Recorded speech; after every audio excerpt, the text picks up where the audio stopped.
Thank you for joining us today. My name is Ann Bradley, and I'm a professor of economics here at the Institute for World Politics, it is my honor today to introduce Dr. Paul Kengor, who is also a colleague of mine at Grove City College. And just a little bit about what we're doing here today. This lecture at the Institute of World Politics, for those of you who are new, IWP is a graduate school of national security and international affairs. We have 5 master's degree programs, 18 certificates of study, and a new doctoral program. If you are interested in learning more about us, please feel free to speak to one of our staff at the conclusion of the event. We'd be happy to talk to you about that. And now I'd like to introduce Dr. Paul Kengor, who is a professor of political science at Grove City College, a 4-year private Christian liberal arts college located in Grove City, Pennsylvania. He is executive director of the Center for Vision and Values, a Grove City College think tank and policy center. He is also a visiting fellow at the Hoover Institution on War, Revolution, and Peace at Stanford University. He has been quoted or published in most major publications from across the ideological spectrum. Kengor has authored several bestsellers, including The Communist, Frank Marshall Davis, The Untold Story of Barack Obama's Mentor, Dupes, How America's Adversaries Have Manipulated Progressives for a Century, and The Crusader, Ronald Reagan and the Fall of Communism. Additionally, he is a frequent contributor to television and radio programs, as well as a frequent public speaker around the country. Kengor received his doctorate from the University of Pittsburgh's Graduate School of Public and International Affairs and his master's degree from American University School of International Service. Please join me in welcoming Dr. Kengor.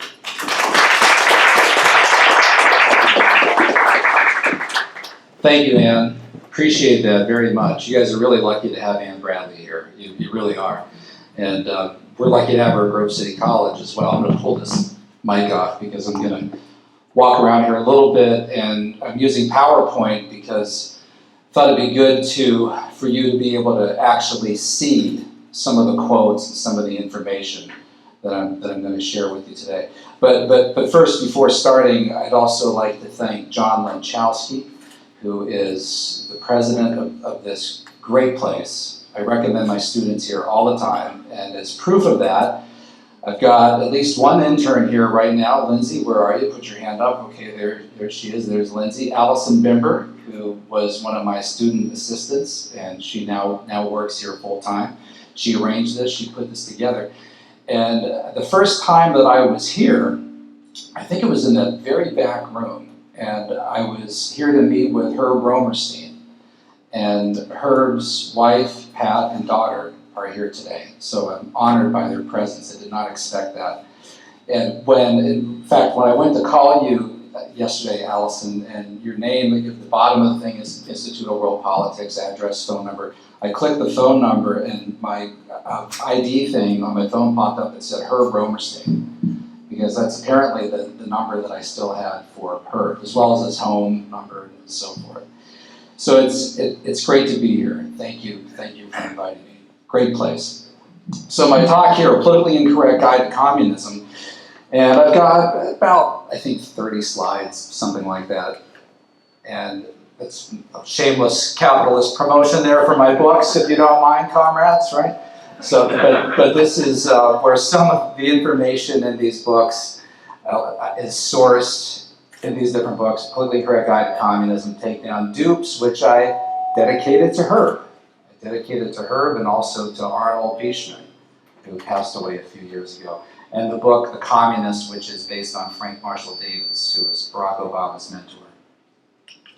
Okay, so to start off here, when Marx and Engels actually wanted, one of the things that drives me crazy, I get invited all around the country by different student groups and universities to give talks with titles like "Why Communism is Bad," right? As if that's something that needs to be said, right? So, but I get emails from students at different universities, college Republican groups, saying our econ or poli-sci professor literally has a bust of Karl Marx in his office. Could you please come give a talk on why communism is bad? Because we don't hear that here. And one of the things that I often get when I go to those places and I speak, first of all, the professors never show up. They're never actually there. So you might get anywhere from 20 to 200 students. And I'll often get a student who comes up to me and says, the Communist Manifesto is a pretty good book if you just read it, right? And then I say, oh really? Have you read it? I'll say, well, I skipped around a little bit, read it a little bit here and there. You know right away that they haven't read it. Because anyone who reads this book is not going to come away thinking, well, that was a pretty good book. It begins with this. Opening words, a specter is haunting Europe. The specter of communism. Pretty good choice of words there, ironically. And they say that the theory of the communists may be summed up in the single sentence, abolition of private property. Abolition of private property. I mean, that right there, you got it? The entire theory of the communists may be summed up in a single sentence, abolition of private property. And just when you think that, well, maybe they don't really mean like abolition of private property, you are horrified at our intending to do away with private property? Precisely so. For that is just what we intend. So it's not like they say, well, you got to understand, we don't really mean that we want to do away with private property, right? No, they double down on it, and they double down on it several times. And you think of particularly Millennials today who are, and I'll get to this, who are saying very positive things about communism and about socialism. The last thing, there you go. The last thing that they're going to want to do is give up any form of their private property whatsoever. All right? I mean, the West is materialistic, consumeristic. And the idea that you have a bunch of young people stumping for something that would do away with any of their private property just again shows how much they don't actually know about the ideology. So what they wanted.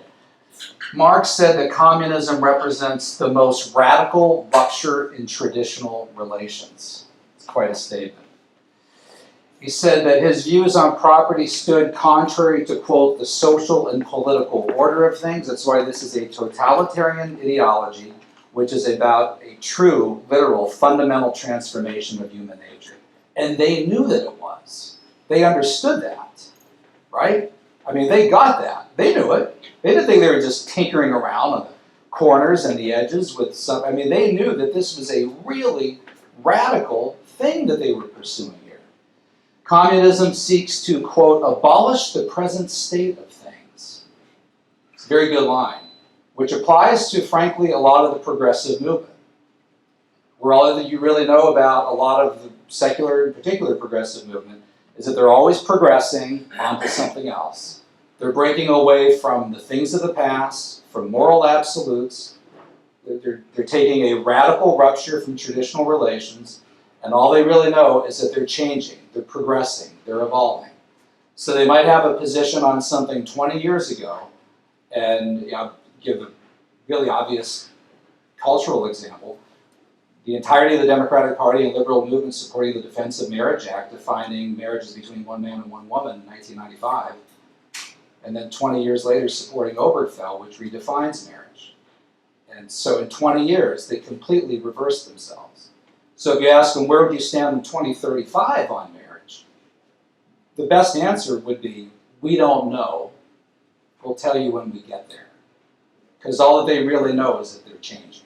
They're always changing. The close of the manifesto.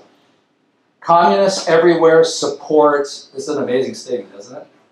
Every revolutionary movement against the existing social and political order of things. Now, that's very telling. Go to People's World, which is the flagship publication of Communist Party USA. Go to the website of Communist Party USA, cpusa.org. And you see all the time the communists there that are reaching out, casting wide for a wider net of more and more different victim groups and ideas to try to get more and more people to their agenda. Support every revolutionary movement that they could latch onto that's against the present order of things. The communists disdain to conceal their views and aims. This is right at the very end of the manifesto. They openly declare that their ends can be attained only by what? By flowers, daisies in their hair, singing kumbaya, right? They openly declare that their ends can be attained only by the forcible overthrow of all existing social conditions. That is one hell of a radical ideology.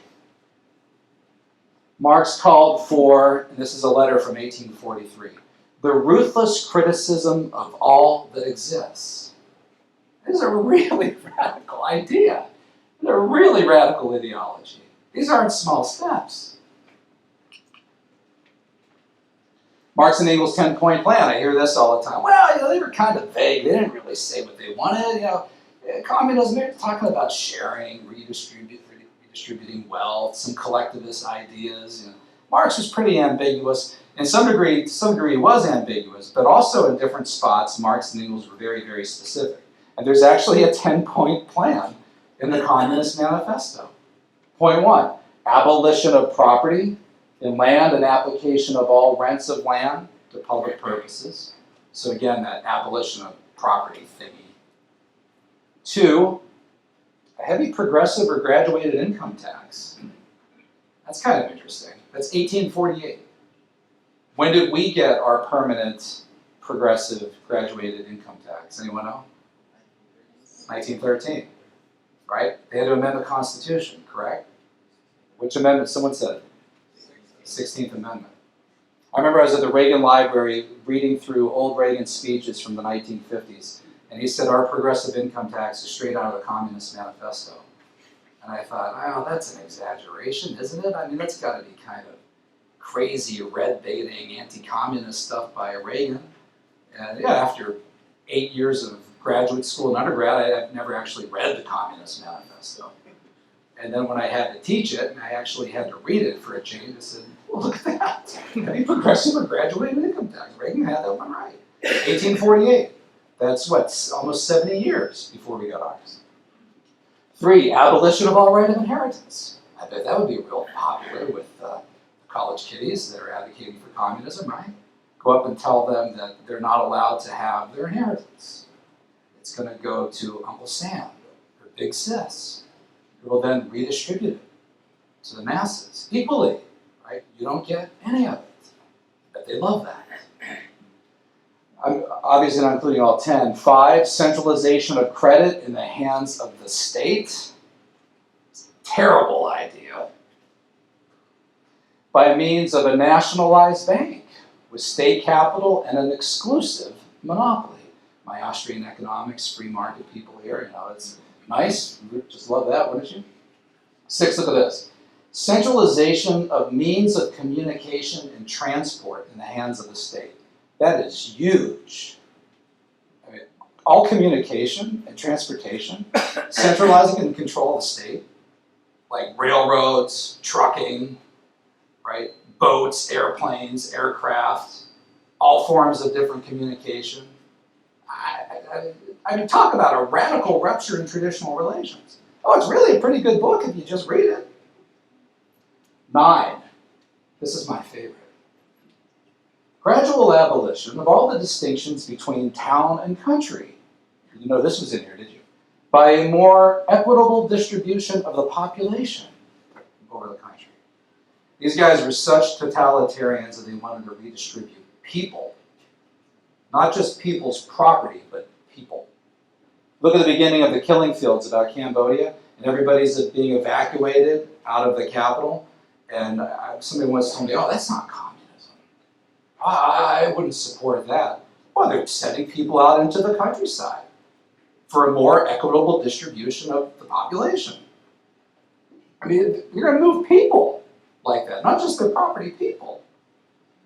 10, free education for all children in public schools. Which again shows what economic ignoramuses they were, because education is never free, right? There's not, I know we're in Washington, but yeah, are there money trees out here that grow up and down? You guys just walk out from the White House and they shake them, people come by in baskets and pick it all up and say, here's the free money for the free education, so we're going to pay for all the education.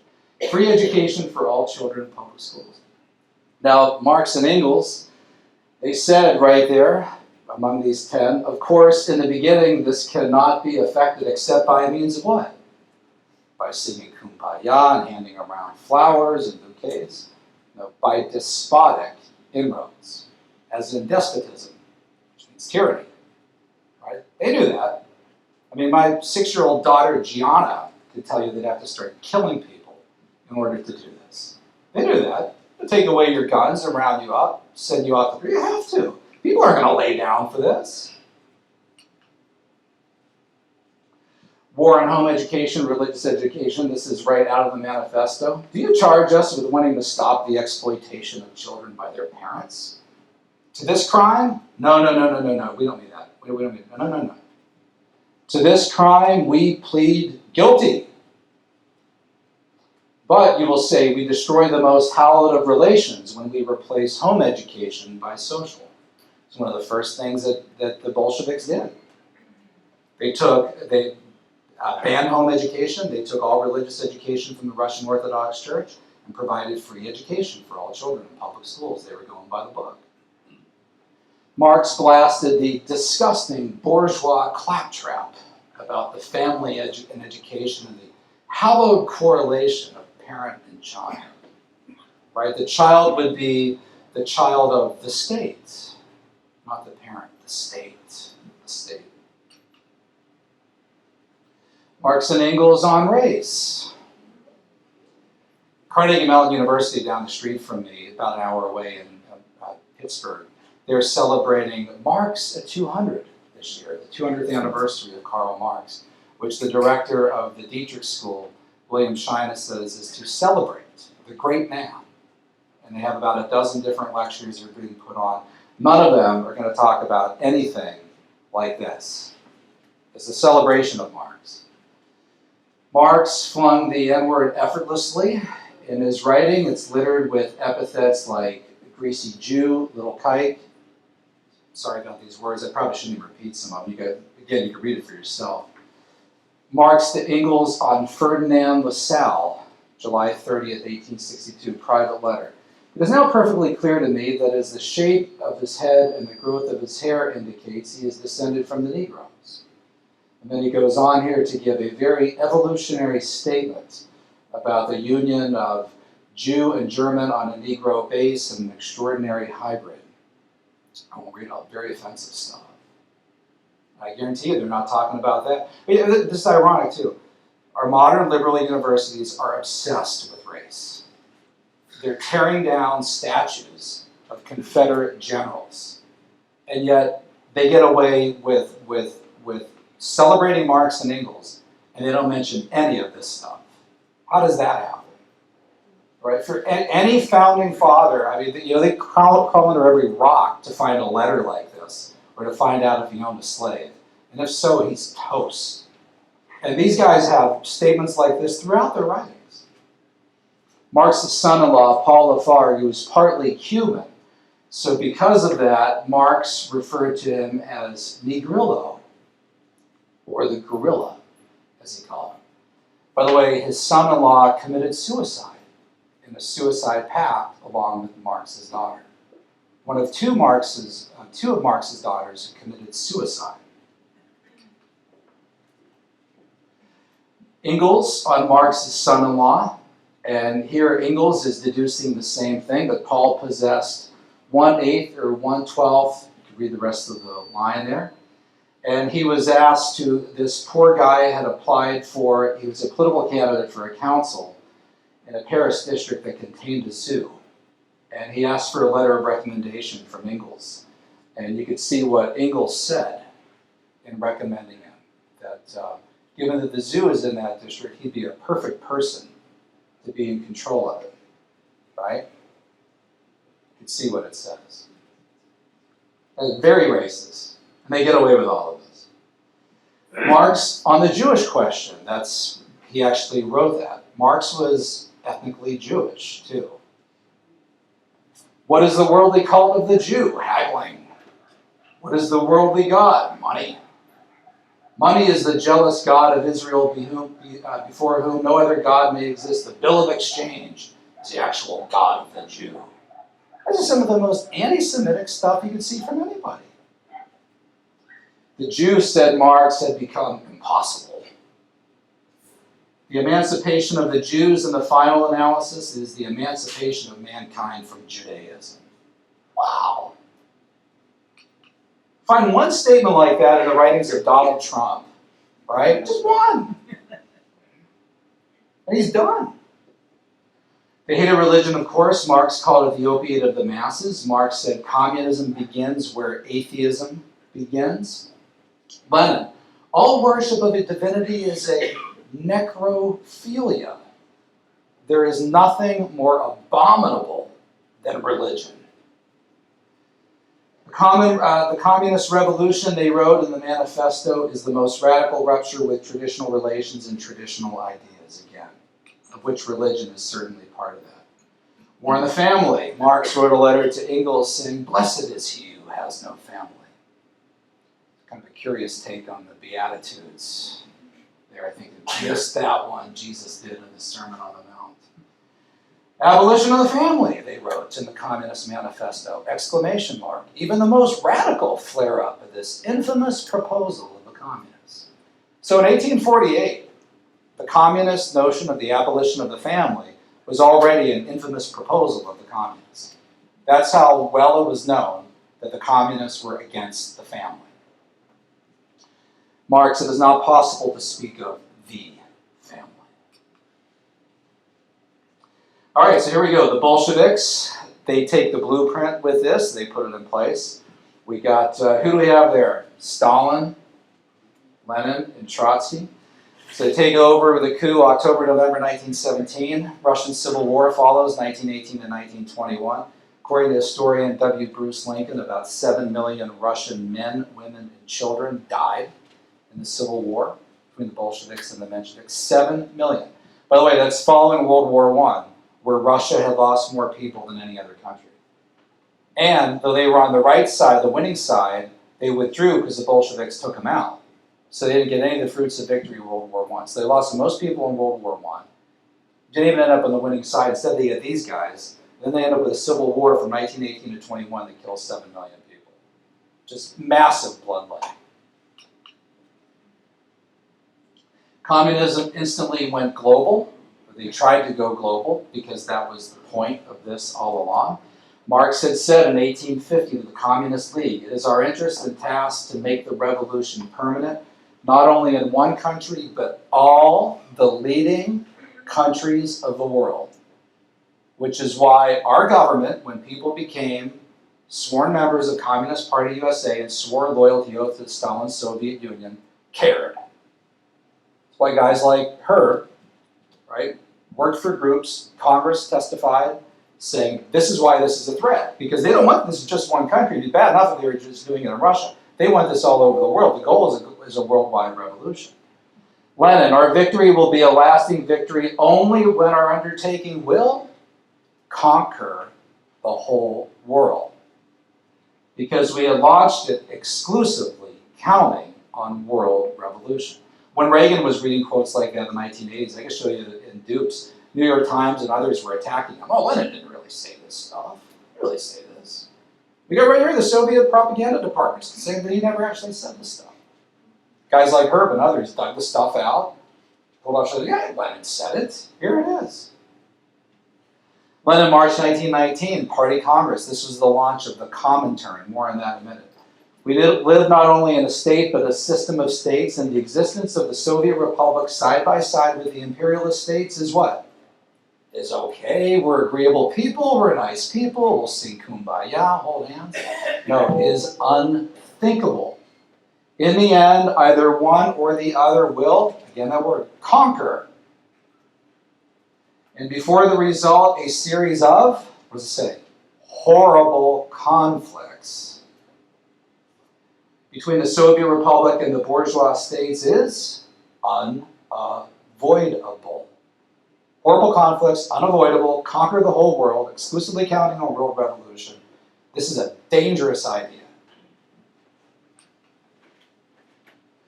The Soviet Comintern, created that March 1919, Trotsky called it the General Staff of the World Revolution, called for a full-fledged political project, World Socialist Revolution. They immediately started agitating revolts, 1918, 1919, 1920, Bavaria, Poland, Hungary, a whole bunch of different countries. They're fighting the Russian Civil War. You think they have their hands full, their plates kind of full? They waste no time immediately trying to get communism in other countries, because that's the objective. The objective is not Russia. I mean, the objective is world communism. Each nation would have a single communist party that would report to the Comintern. And in America, we got ours in September 1919 in Chicago. You go to the Comintern archives in Communist Party USA, the Library of Congress. It's really easy to go there. None of the academics are even looking at this stuff. I mean, they don't actually do this primary research. But the very first letter in the file is from 1219 Blue Island Avenue, Chicago, and they're reporting to the Comintern. We did it. We established the American Communist Party. Grigory Zinoviev, who would be the first head of the Comintern, said the world civil war is now the order of the day, because the Communist International had done what? Declared war on the entire bourgeois world. By the way, I have a couple chapters on this in Dupes. This is why guys like Woodrow Wilson, the progressive, said, I might be a progressive and a leftist, but these guys are barbarians. These guys are tyrants. These guys are madmen. I mean, you do not support these guys. I mean, this is way overboard. Classical Marxism versus cultural Marxism, a couple sweethearts there. Wilhelm Reich up top, Herbert Marcuse at the bottom. This was the group, they actually decided to take the worst ideas of the 19th century, Marxism, and fuse them with the worst philosopher of the early 20th century, Freudianism. And they created a Freudian Marxism that would come to represent what we now call cultural Marxism through the Frankfurt School in Berlin, 1920s and 1930s. These guys, they weren't interested in a class-based economic revolution, but for them it was about culture, education, and sex. What Ralph de Toledano called an unrestrained miasma of sex. Through movie theaters, through Hollywood, through media, through education, they were going to take down the West through culture rather than through economics. And by the way, I would argue that this is what's been most effective, because they came to the conclusion that most people economically don't want their private property taken away. You know, they don't want 90% tax rates. They want to be able to hand their inheritance on to their kids.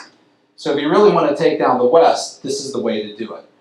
And for these guys, it's a constant different search for a new victim group that would be the new bourgeoisie, or the new proletariat. If you go to Communist Party USA's website, go to People's World, they're always, you see all the time, they're really big on the LGBTQ movement right now. Really, really big on them. I should mention Wilhelm Reich. Anyone know the name of his most famous book? The Sexual Revolution. He coined the term the Sexual Revolution. He was considered so radical and so left that the Bolsheviks didn't like him. So the Bolsheviks are a bunch of reactionaries, especially because they were anti-gay. He used the word gay, of course, and homosexual. So he coined the term the Sexual Revolution. And the 1960s gurus, 1960s New Left, their guru became Herbert Marcuse. He was read by Weather Underground, SDS, Mark Rudd, Bill Ayers, Bernardine Dohrn, Angela Davis, all of them. So the Frankfurt School began in 1923 as the Institute for Social Research, University of Frankfurt. Because of Hitler's madness, most of the guys in the Frankfurt School were Jewish, so they had to escape. They had to escape Germany. They had to find a new university. And who in the world would take a bunch of fugitive freaks of Freudian Marxism? Columbia University. So they came to New York, they came to the United States, and they would set up shop here. John Dewey, and they could work through John Dewey's education, public education. John Dewey is honorary president for life of the National Education Association. The NEA could exist till the year 3518, I guess, and John Dewey will still be honorary president for life. Walk into the building and genuflect before the Dewey statue. All right, so the Communist Party USA. So coming to America, so established in 1919, September 1919 in Chicago, became Communist Party USA. Look at the loyalty oath that they swore in the 1930s. And remember, this is why our Congress was interested in, are you now or have you ever been a member of the Communist Party? Not because they're just a bunch of haters of good-loving liberal progressives, but because they swore this oath. I pledge myself to rally the masses to defend the United States of America, to defend the Soviet Union. I pledge myself to remain at all times a vigilant and firm defender of the Leninist line of the party, the only line that ensures the triumph of Soviet power in the United States. By the way, this is why a lot of American communists, small c, didn't go so far as to join Communist Party USA, because they didn't actually want to pledge themselves to Stalin's Soviet Union, right? So some of them would follow Trotsky. They would be small c communists in ideology. As John Dewey put it, communism spelt with a lowercase c, as he put it. But the ones who joined CPUSA were hardcore on fire for Stalin's Soviet Union. That was the pledge in the 1930s. CPUSA head William Z. Foster advocated what he called a Soviet American Republic as part of a World Soviet Union. His 1932 book was called Toward Soviet America. Lays it all out. He was also one of the initial founding board members of the ACLU, which was run by Roger Baldwin. Roger Baldwin founded the ACLU. His 1929 book was called Liberty Under the U.S. Constitution, Bill of Rights, Liberty Under the Soviets. Lincoln Steffens, I am a patriot for Russia. The future is there. Russia will win out and save the world. Langston Hughes, how many of you guys are reading Langston Hughes now? He's required reading pretty much in the public schools. Strictly shown as a civil rights icon. Put one more S in the USA to make it Soviet. The USA, when we take control, will be the USSA. Tim Kaine quoted Langston Hughes the day that Hillary conceded to Trump after the election, when he didn't quote that, but he quoted Langston Hughes. And here's her, who told me from the very beginning, you have to understand the Communist Party members were loyal Soviet patriots. And when you get that, you'll understand what the threat is. And Congress got it, because they actually read this stuff. All right, the Hollywood 10. You guys might want to take a picture of that, especially if you're at your graduate school right now and your professor's saying, oh, they're wonderful progressives.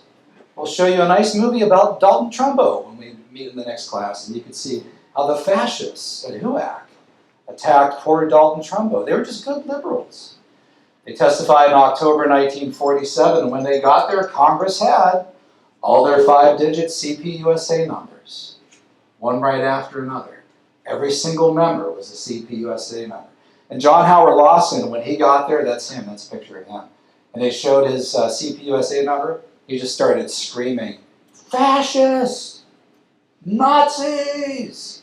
Started comparing it to the Reichstag fire and Kristallnacht and all sorts of stuff.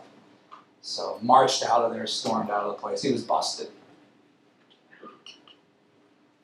Some other American members, there's Frank Marshall Davis, Barack Obama's mentor, all in the 1970s. How do we know that? Because Obama mentions Frank dozens of times in Dreams from My Father, but only as Frank. Never as Frank Marshall Davis. Davis joined the Communist Party during World War II.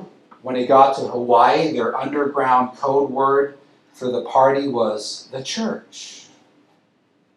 They called it the church.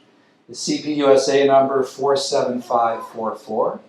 He was called before the Senate to testify in December 1956 on his, quote, Soviet activities inside the United States, unquote, and he pled the Fifth Amendment when he was asked the question, are you now or have you ever been a member? He was listed by the FBI and the federal government's security index, which meant that if a war broke out between the United States and the Soviet Union, the guy who mentored Barack Obama throughout the 1970s could be placed under arrest. In the audio version of Dreams from My Father, which was released while Obama was president, every single mention of Frank is purged. I had 3 different student assistants listen to it after I did, just to make sure I had it right. I offered an op-ed on it to the Washington Post and New York Times, which I knew it was a waste of time, but just to humor myself, I tried it anyway. None of them would publish it. But you go through and you're reading Dreams from My Father. Page after page, exactly the same, every line. Okay, here comes the stuff on Frank. Whoop, just skips right over it. picks back up, continues reading. Okay, here comes another Frank mention. Whoop, skips right over it. Unbelievable. Scandalous. Some other American communists, Ethel and Julius Rosenberg. As I noted up there, if you live in New York City, don't forget to honor Ethel Rosenberg Day of Justice, which was established by the New York City Council for September 28th, 2015. And there is Lee Harvey Oswald holding copies of The Daily Worker and The Militant right next to the rifle that he used to place a bullet in the head of the President of the United States. Here's America's most famous female Marxist, Angela Davis. She's a student of Herbert Marcuse. She ran on the Communist Party USA presidential ticket in 1976 and 1980. This is a good group. Who was at the head of that ticket running as president? He was the head of Communist Party USA forever, 1959 to 2000. Gus Hall. Who voted for Gus Hall to be president on one of these? Anyone know? John Brennan, Barack Obama's CIA director. So with a choice between Carter or Reagan, he voted Gus Hall. Gus and Angela Davis. There's Angela meeting with Erich Honecker in the 1970s, who built the Berlin Wall. There she is meeting with Fidel Castro. And there she is. She was one of the honorary co-chairs of the Women's March in Washington, D.C., January 2017, where the sea of young women with these pink hats cheered and screamed and applauded as she talked about not Marx and Lenin and Engels or Trotsky, but about gay rights, immigration, right? The flora and the fauna and climate change. Just perfect. I mean, she's not going to go up there and say, I was a student of Herbert Marcuse, and let me tell you about Marx and Lenin, comrades. No way. No, she's going to go up there and push the buttons that the crowd likes. And they have no idea who she is. By the way, Kengor, probably like 150 honorary co-chairs. 5 of them. Go to their website. 5 co-chairs. She's listed at the top. So what happens when you don't know what any of this stuff is? Here are some famous 60s comrades. That is Bill Ayers and Bernadette Dord and Mark Rudd. They were founders of the Weather Underground. They were, before that, leaders in SDS, Mark Rudd and Tom Hayden. Rudd shut down Columbia in 1968. They were, in the 1970s, FBI fugitives for domestic terrorism. Ayers would say famously, guilty as sin, free as a bird. Isn't America a great country? Didn't do any jail time whatsoever for that. They all reemerged in 2008, creating a group called Progressives for Obama. Progressives for Obama.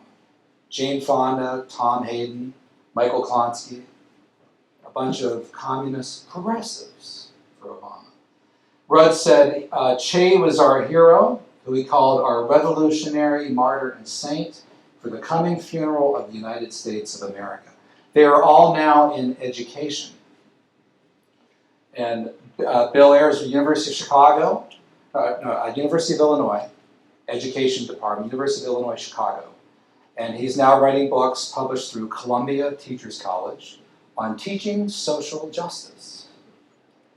And Bernadette Dorn is with the Northwestern University, where she is a child care advocate.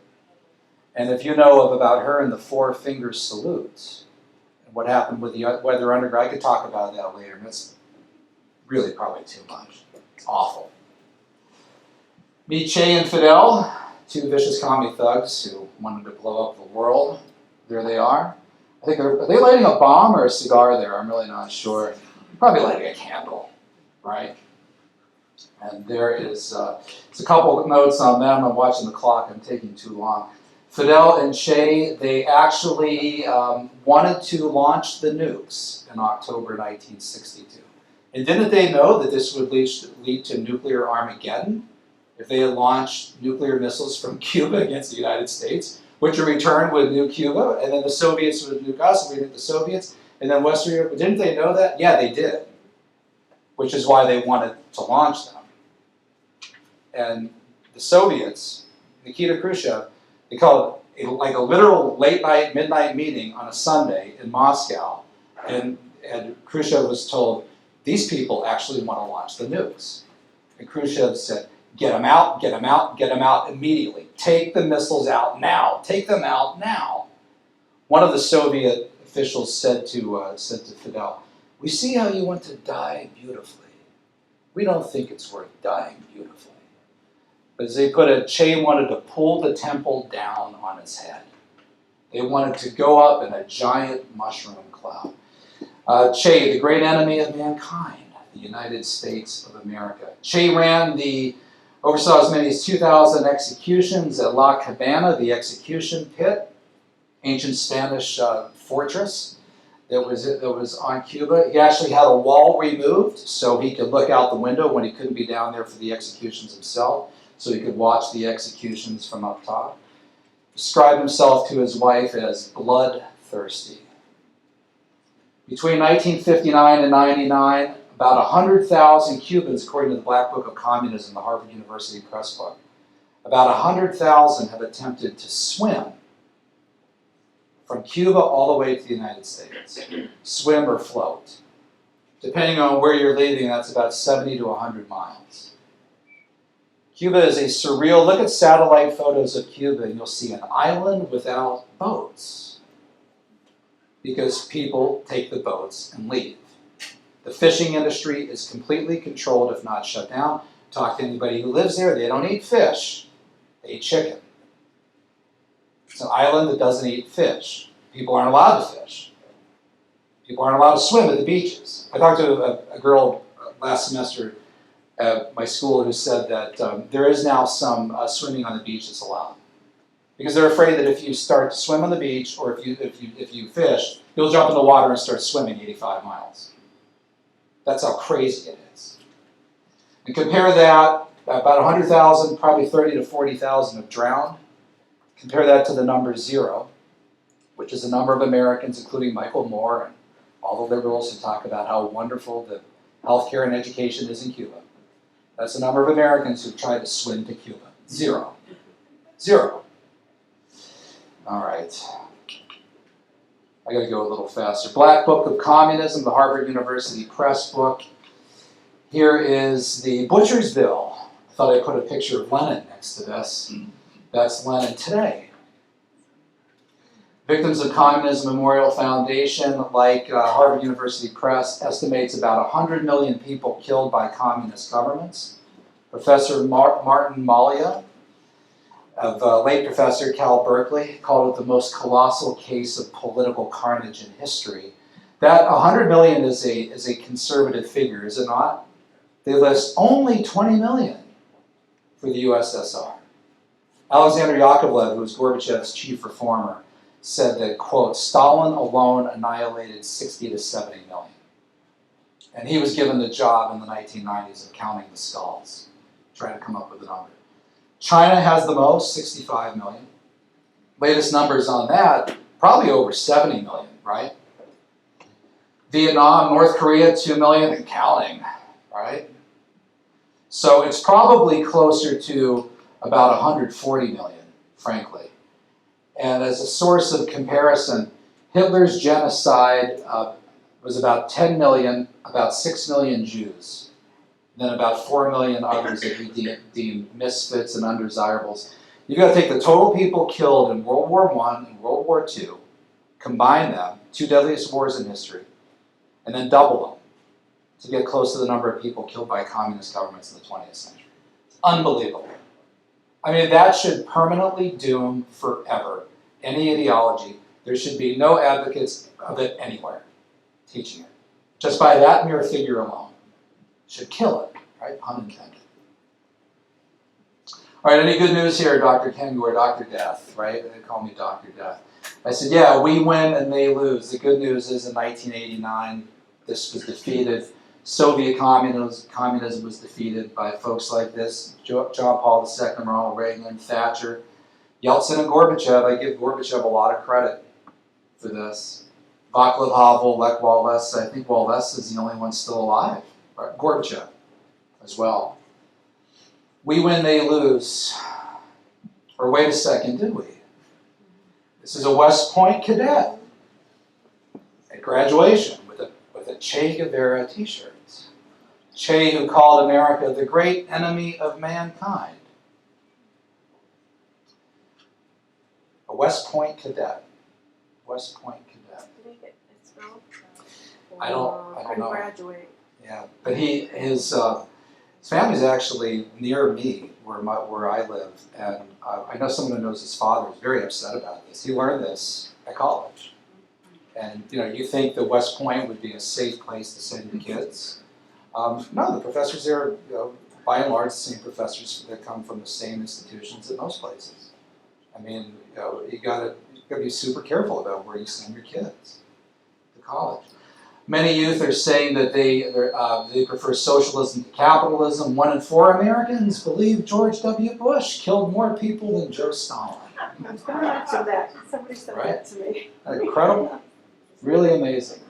69% of millennials in 2015 said they would vote for a socialist for president, and Bernie Sanders, a lifetime socialist, got 13 million votes.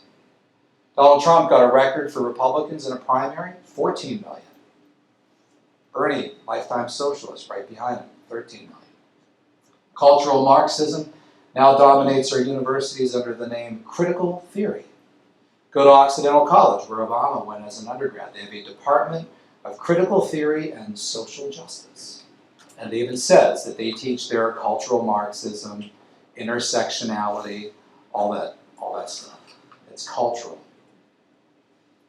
Last thing here, I hear this all the time, I'm not a communist or socialist, I'm a social democrat.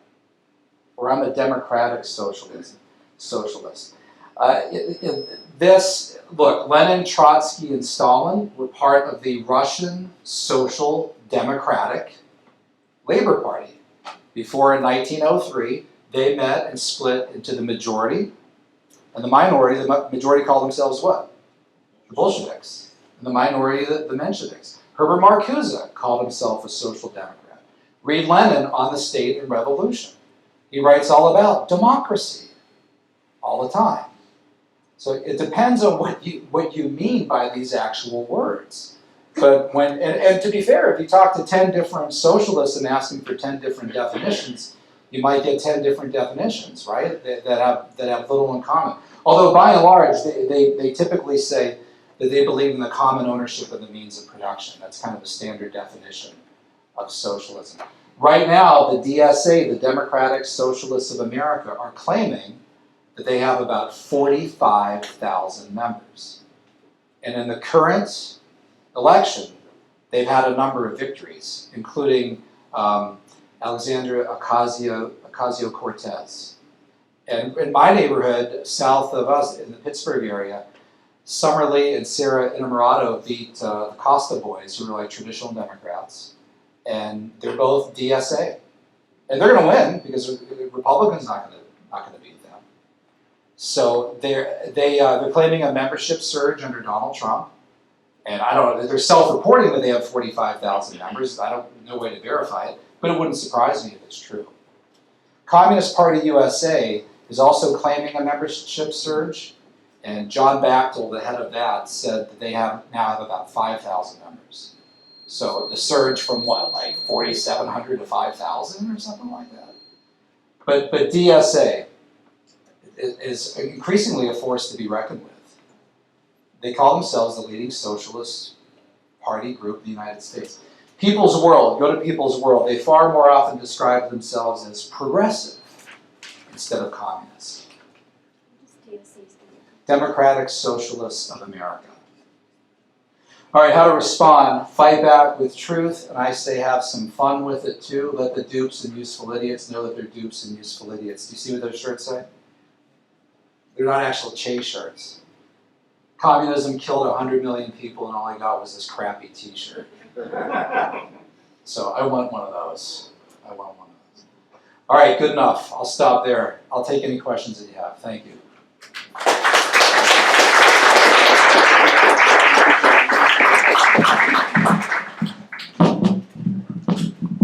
Yes? Sir, Lieutenant Commander Maciej Bałacha, Polish Navy. I am the international student of the Institute. First, thanks a lot for the great lecture. My question is, I wonder why, taking account the American presidential administration and the governmental administration strictly anchored to the great constitution and the values which are practiced by the US society and the nation. What is the reason that in your country the truly approach to the communism is politically incorrect? That's my question. It's amazing. I get emails, phone calls when I do talk shows and I do this subject. This happens all the time on one show I do, Relevant Radio, Drew Mariani. He'll have me on once or maybe every 6 months just to do communism for an hour. I do a show probably a couple times a month, but I'll do just an hour on communism. Always starts the same way. First caller that calls in is always somebody like 20, 21 years old, talking about how communism is about redistribution of wealth, collectivism. Really, it's a good thing. They're not a communist, they're a democratic socialist, same stuff, predictable.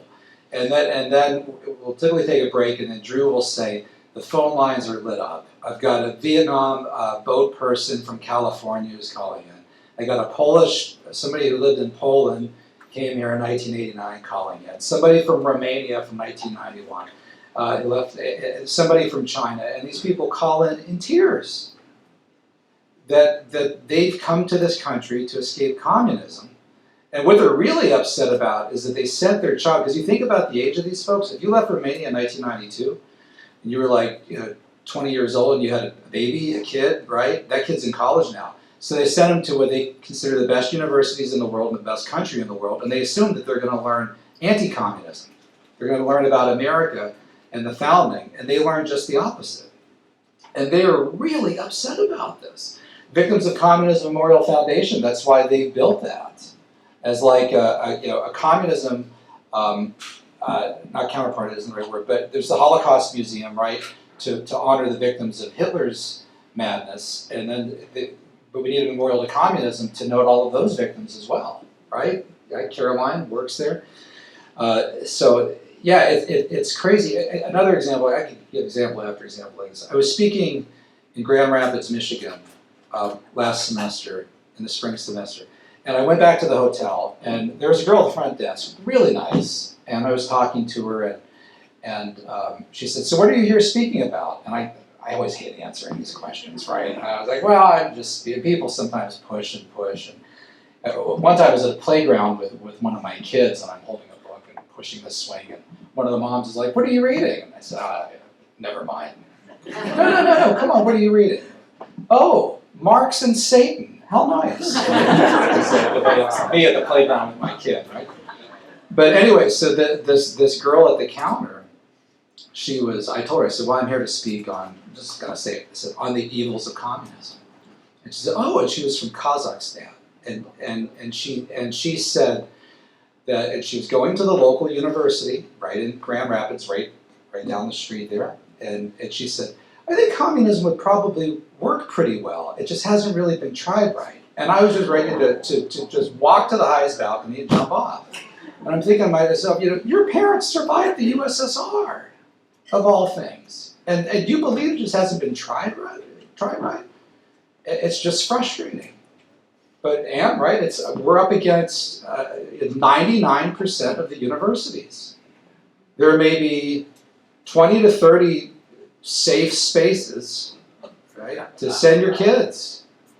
IWP, Grove City College, Hillsdale, Patrick Henry, Franciscan. Right, there's not a lot. And some schools have kind of pockets that are okay, that are safe. The vast majority of other colleges, for $70,000 a year, you're going to send your kid to Carnegie Mellon University where they're celebrating Marx all of 2018? It's nuts. Anyway, I don't know if I answered your question or not. But yes?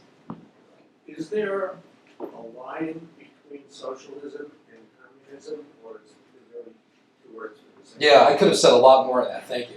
But in strict Marxist theory, socialism is a transitionary stage or phase on the way to full communism. So from like feudalism to capitalism to socialism, eventually to full communism. So it's like a way station, a temporary station on the way to full communism.